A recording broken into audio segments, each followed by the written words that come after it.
Halo, assalamualaikum warahmatullahi wabarakatuh. Bersama saya kembali Hartono. Nah, teman-teman, banyak sekali yang dibahas di medsos, terutama yang terkait dengan otomotif ya, medsosnya. Kenaikan harga kendaraan bermotor, terutama mobil, mengalami kenaikan yang signifikan, terutama di produk-produk tertentu. Nah, saya ingin kasih tahu nih, mau produk apa yang sekarang digoreng oleh para pedagang atau penjual mobil. Nah, di belakang saya ini ada mobil Innova, ya, tahun lama ini. Tapi kita tidak membahas mobil ini, kenapa? Tapi kenapa harga mobil itu bisa naik begitu signifikan, dan kenapa mobil-mobil tertentu harganya yang mengalami kenaikan signifikan, meskipun mobil-mobil yang lain juga mengalami kenaikan. Tapi ada beberapa mobil yang harganya melejit 10 hingga 20 juta kenaikannya per unitnya. Itu untuk mobil-mobil yang lama ya. Jadi di tahun lalu, tahun mungkin 2020, 2021, kalau dijual ke tahun 2002 atau sekarang nih, bisa mendapat keuntungan lebih, yaitu 10 hingga 20 juta per unit. Nah itu nanti kenapa saya jelaskan kenapa mengalami kenaikan. Nah, jadi memang di awal-awal tahun itu sudah diisukan bahwa kendaraan bermotor atau mobil-mobil second itu akan mengalami kenaikan. Itu sudah kita prediksi. Jadi kalau yang biasa jual beli mobil atau maklar, saya kan salah satu maklar mobil nih, kita sudah prediksi bakal mengalami kenaikan karena beberapa faktor ya. Yang paling saya soroti pada saat itu adalah yaitu kenaikan harga jual mobil-mobil baru ya. Jadi mobil-mobil baru sekarang itu sudah mulai mengalami kenaikan. Kenapa? Yang pertama, kita ngelihat mobil-mobil yang sekelas LCGC saja itu harganya sudah di atas 100 juta, yang tadinya itu harganya mungkin masih puluhan juta gitu kan. Nah, yang LCGC saja itu sudah di atas 100 juta. Nah, bagaimana dengan mobil-mobil yang kelas menengah ke atas? Maka dia akan kedorong secara otomatis gitu. Nah, setelah kita perhatikan yang LCGC ini mulai mengalami kenaikan, kemudian muncullah mobil-mobil baru yang kelas menengah ke atas, maka harganya dia sudah mulai sekitar 200 juta ke atas. Kita bisa lihat beberapa merek ya, contohnya Xenia Avanza dan kawan-kawannya itu sudah harganya di atas 200 juta sekarang. Nah, apalagi sekarang ya kan. Jadi gap antara mobil yang lama dengan mobil second, mobil yang keluaran lama itu cukup jauh ya. Jadi bisa 100 juta lebih selisihnya. Nah, di situ kita sudah mulai prediksi ini bakal ada kenaikan harga jual mobil yang second. Tapi tidak hanya itu faktor penyebabnya, ada beberapa faktor penyebab yang saya ketahui. Itu ada 3 faktor penyebab ya. Yang pertama, memang kita kelihatannya ingin menjaga gap antara mobil baru dengan mobil yang lama, meskipun sebenarnya secara fitur itu ada perbedaan ya, tapi terkadang kita tidak terlalu melihat perbedaan antara mobil yang baru dengan mobil yang lama ya. Perbedaan fitur itu terkadang kita abaikan, tapi kita terkadang mengukur bahwa kerugian setiap tahunnya mobil itu akan sekian 5 sampai 10 juta lah ya per tahunnya. Kerugian mobil itu mobil-mobil tertentu yang mereknya sejauh umat. Tapi kalau mobil-mobil yang jarang peminatnya itu bisa setahun bisa 20 juta, 25 juta kerugiannya. Nah, kita bisa prediksi pasti akan mengalami kenaikan di situ. Ada gap. Nah, gapnya terlalu jauh. Nah, untuk itu maka para penjual harus menahan harga mobil-mobil yang lama ya gitu. Jadi seharusnya setiap tahun turun tuh harga jualnya tuh. Misalnya 2015 harganya Avanza tuh 140 misalnya. Nah, dia ditahan terus 140, bahkan naik sedikit seperti itu. Nah, itu yang pertama, untuk menjaga gap antara mobil yang baru dengan mobil yang lama.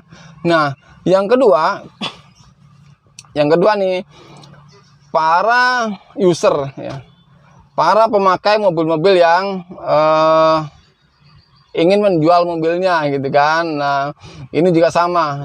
Kalau dulu dia jual mobil ke pedagang gitu kan, ke pedagang atau ke yang lain. Jadi kalau kita pengen beli mobil kan biasanya oh ya kita beli ke user aja lebih murah kan gitu ya. Tapi sekarang berbeda. Jadi mulai sekitar ya tahun 2022 itu kelihatannya sudah mulai ada perubahan.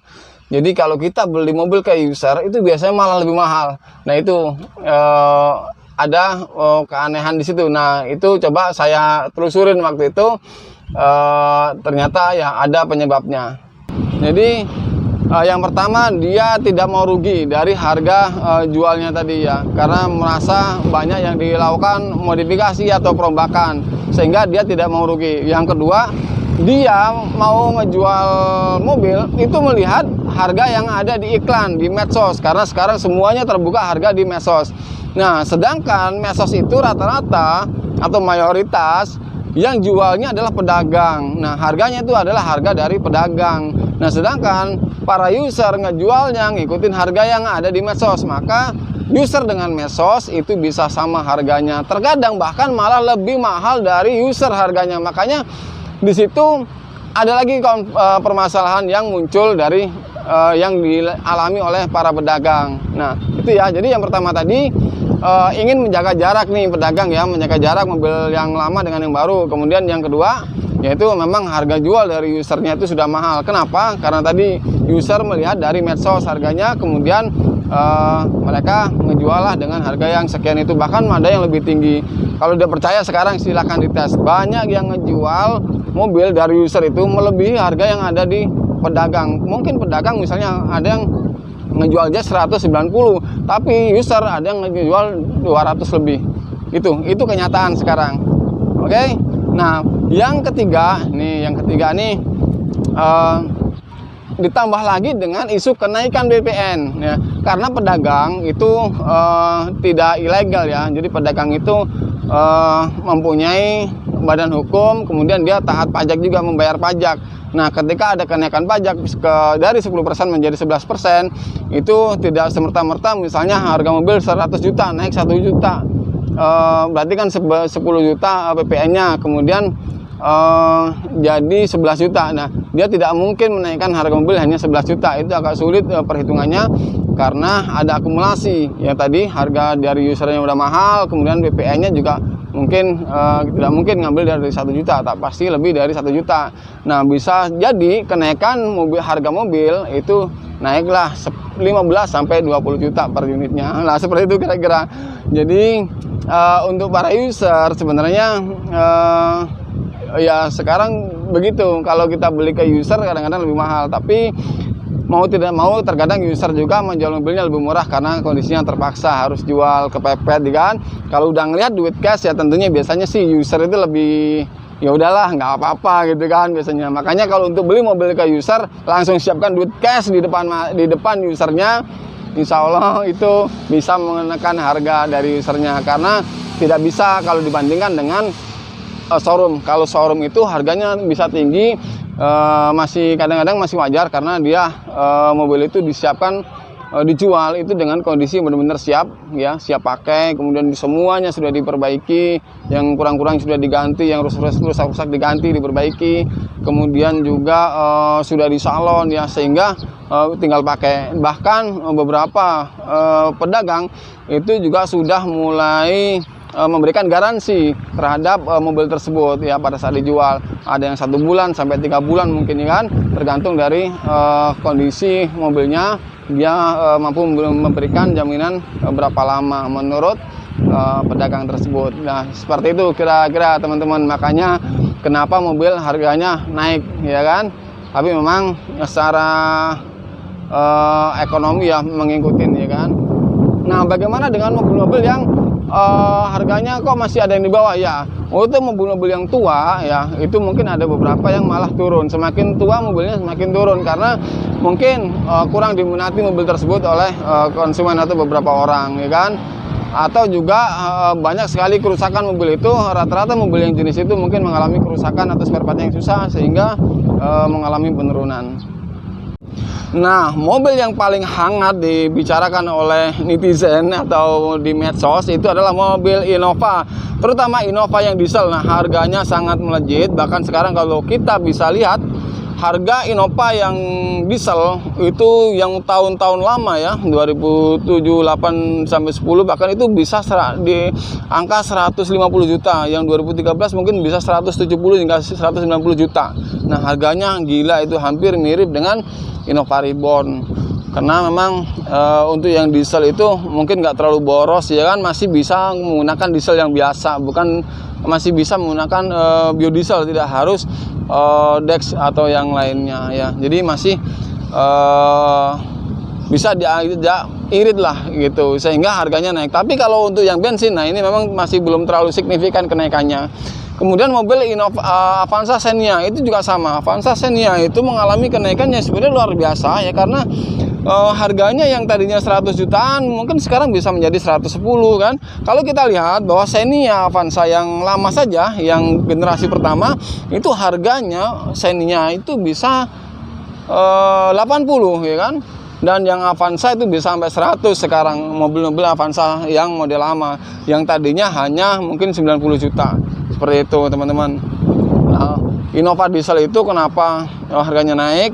Yang pertama yang tadi ada 3 faktor. Yang kedua dia faktor masih bisa menggunakan bahan bakar biodiesel ya, yang masih subsidi. Apalagi yang sekarang nih ada isu subsidi, boleh beli subsidi yang mobil 2012 ke sono gitu kan. Nah, itu akhirnya akan menambah mahal lagi itu mobil Innova diesel. Begitu teman-teman.